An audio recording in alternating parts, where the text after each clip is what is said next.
প্ৰত্যেকজন আৰক্ষী বিষয়াৰ ঘৰতে এনেকুৱা ধৰণৰ এখন ফটো থাকে। আমাৰ ঘৰতো আছে।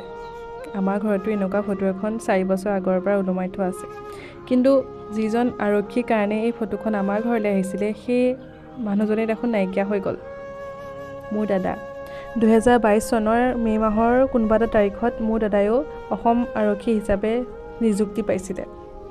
বহুত কষ্ট কৰিছিল আৰু বহুত সপোন আছিল আৰু বহুত কষ্ট কৰাৰ পাছত 5-6 বছৰ কষ্ট কৰাৰ ফলত সি ইমানখিনি পাবলৈ সক্ষম হৈছিল।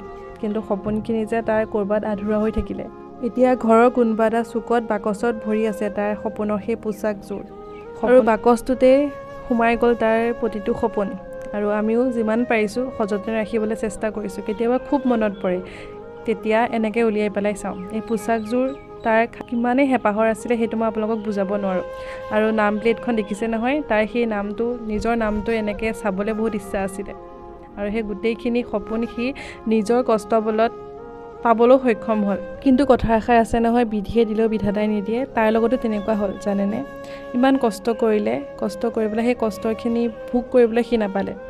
পোচাকযোৰ সি এবাৰ গাত লগাবও নাপালে। যেনেকৈ পোচাকযোৰ আছিল তেনেকেই বাকচতে সোমাই থাকিল। ট্ৰেইনিং কৰি থকা অৱস্থাতে তাৰ জীৱনৰ শেষ দিন আছিল আৰু সি কেতিয়াও চাগে ভবাও নাছিলে ঘৰৰ পৰা হাঁহি মুখে যোৱা ল'ৰাটো কেতিয়াও যে সি আৰু আমাৰ ঘৰলৈ তেনেকৈ আহিব নোৱাৰিব।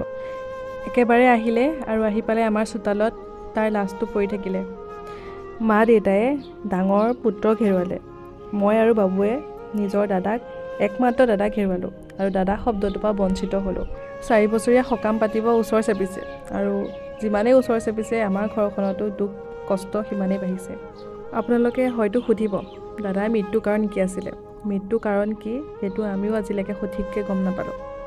ন্যায়নো কি বিচাৰিব? জুবিন দাই আজিলৈকে ন্যায় নাপালে আৰু আমাৰ নিচিনা সাধাৰণ মানুহে ক'ত ন্যায় পাম?